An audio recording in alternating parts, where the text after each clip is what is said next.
ए भैया तार बाबू के बियाह होता हो। का बात करता रही बुढ़ापा में?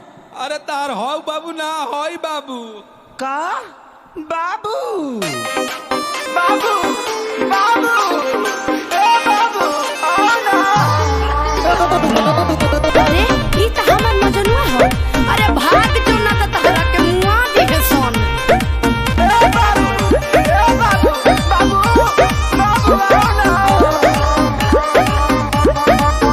हाँ बहुते प्यारी करी ले जानू देख ल सीना फाड़ के अबू ना तो मोर जाइब दो तोवे चियार के बाबू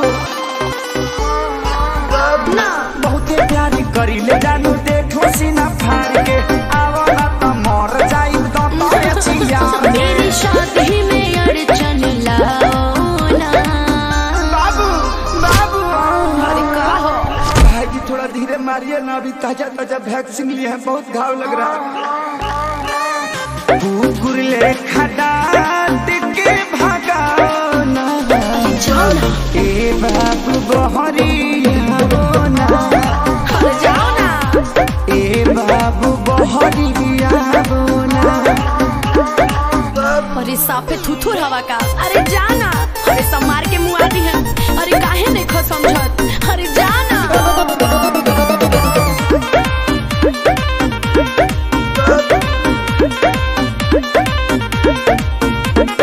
फेसबुक पर देखनी ह शादी के क्लिप के लव के ते धो दे हली गोबर से लिप के बाबू। अरे हदे पिटौल बड़ा यार।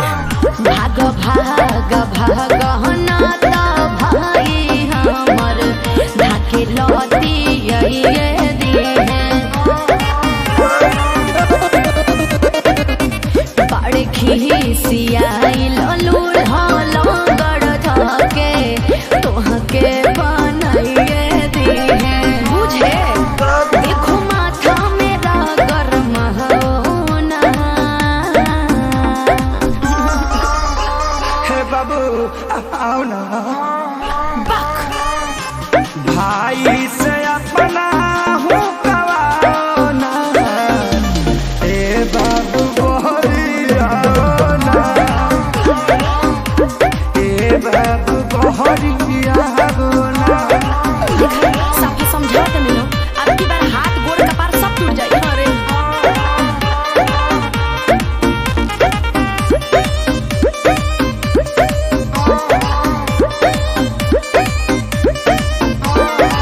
तू हमर काजल हम अजय देवगन हो। बानरिया सा दुल्हा कैसे कहिलू पसन हो। हमरे दूरी बन के मारत रस बाबू।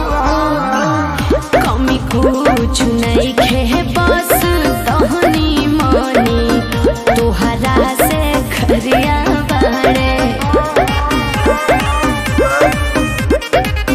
बड़े बेरोजगार ना विवेक सुना दुल्हा नो करिया बड़े। अब समझ में आई रखे सारे विशाल घर जाओ ना। अरे जाओ। आओ ना आओ ना। ए बाबू आओ ना। भाई से अपना हूँ कवाओ ना। जाना। ए बाबू बहरिया ना। ए बाबू बहरिया ना। बाबू बाबू आओ ना। जाओ ना। आओ ना। जाओ ना। आओ ना। अरे मर जाइबे रे मजनुआ। भाग जो। ए पंकज जी गड़िया लेके आई ना।